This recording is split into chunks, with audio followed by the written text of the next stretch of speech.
Hi, it's Joey Remenyi here from Seeking Balance Australia, and welcome to our YouTube channel for persistent dizziness. And today I'm going to answer a question somebody was asking me about mindfulness for vertigo.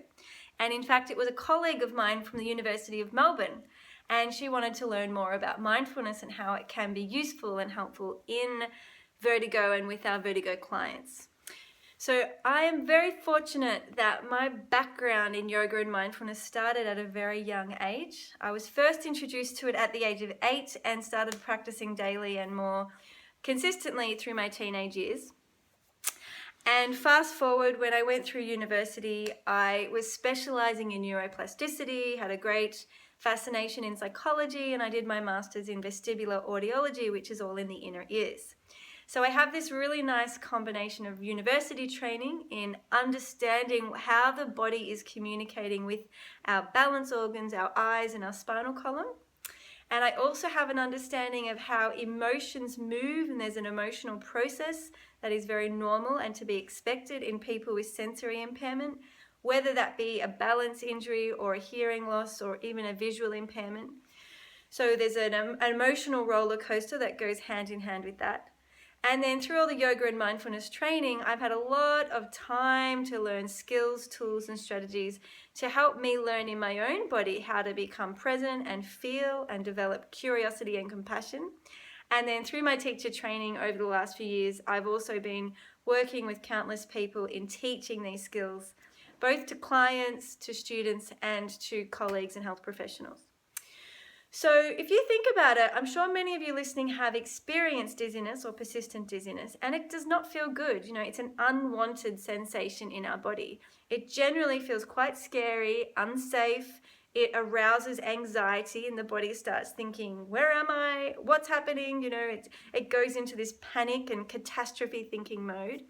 And it just feels horrible. Sometimes we want to vomit or have diarrhea, and there's all of these fight, flight, and freeze responses that are very normal when the body feels unsafe.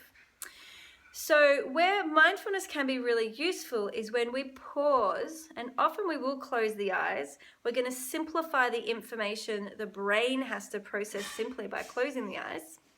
But I know for some people with dizziness, there are times when you want to keep your eyes open and stare at something simple, and that's fine. Everyone's different.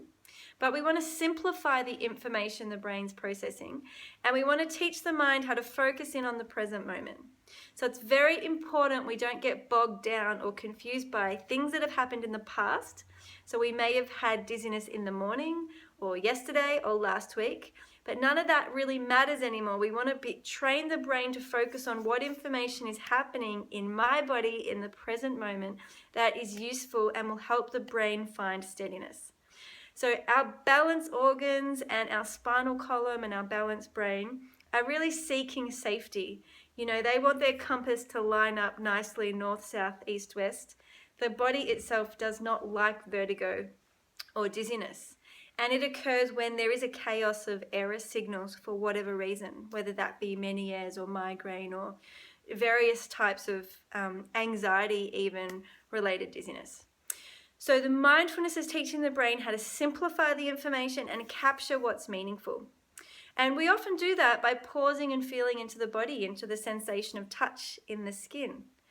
Now, the other way people with vertigo and dizziness and anxiety tend to get really distracted is by futurizing. So it's this really common headspace of, what if it happens again? What if the dizziness comes back? What if I have to quit my job? What if I can't pay my mortgage? And so there's this big what if, what if, what if. And that is very confusing for the brain, and it can really razz up and frazzle the emotional centers and feed a cycle of dizziness and panic. So this is not so great for recovering dizziness. So mindfulness is very useful because it helps us identify when am I in the past and when am I in the future, and how can I bring myself back into the present and find a real steadiness. So in my one-on-one sessions with clients, we'll develop strategies and skills and tools at work to help them constantly be coming back into the authenticity of the present moment. And my clients who are on the 12-week self-help home rock steady program, which is online independent learning, they are using skills and tools that they choose week by week as they go through their different modules, and they're experimenting, what feels good today, and they're trying many different resources, because dizziness and persistent vertigo it's persistent for a reason, right? If it was simple, it would self-repair very quickly. So mindfulness gives us the emotional resilience and skills to drop back into the present moment, to look with honesty, kindness, and compassion about what we're feeling. And the big question is, what does your body need? So why is there this raging tinnitus in the ears, or why is there this vertigo, dizziness? There'll be something in your body that is out of whack, it's out of balance, and we need to pause, stop, and listen and take this kindness within so we can effectively respond. And every person who experiences dizziness will have a different answer, because your body needs what it needs and it's trying to communicate that to you. So with mindfulness, we're developing openness, curiosity, and non-judgment to whatever is happening in the present moment. And let's face it, sometimes we are going to feel fantastic. We're going to have great body sensations and feeling really emotionally open and happy and joyous. And mindfulness teaches us to really capture and savor that and enjoy it.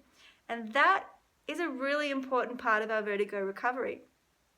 Other times we'll feel numb, lost, stuck, confused, like we're not getting better. And then we have to use mindfulness to drop in and take perspective and create space for some of those stuck feelings. And other days we could actually be feeling extremely vertiginous. So there's lots of spinning and vomiting and horrible feelings. And we're going to have no choice but to be very present to that, to bring kindness, to listen to our body, to give it what it needs, and probably to reach out to our support networks and ask people to cook dinner for us or take a day off work, do whatever we need. We have to listen to the body, and we simply cannot control Mother Nature. So what we do know is that the vertigo will pass. We do know that dizziness is not a death sentence. It's very important to understand your body and to get all the medical investigations so you know that you can understand more about what's happening within your body. It's really important to get support. If you don't have a local vestibular therapist, try and reach out and find somebody who can help you develop a range of vestibular exercises and emotional exercises to help you manage the anxiety that's likely to occur with your vertigo, and to introduce the sensory enrichment, the new motions and movements your body needs to recalibrate and rewire itself. So I use a combination of vestibular exercises and mindfulness exercises to help the whole big picture. Okay, you're a whole person, and we want to look at the emotions, we want to look at the mental strains, we want to look at the physical capacity, and we want to look at how we can integrate all of you so that you can repair nicely, efficiently, and not be stuck in this space of self-doubt, anxiety, what if in the future, and why did that happen in the past? We want to be really in the present with openness, kindness, and resilience to move forwards. So I hope this is helpful. Mindfulness for vertigo is really essential, and it definitely helps people to understand their body, understand their symptoms, and also feel better while they're going through symptoms or while they're noticing doubt and catastrophizing, etc. So I highly encourage you to sign up to the starter kit that's in the link down below. It's on my website, seekingbalance.com.au.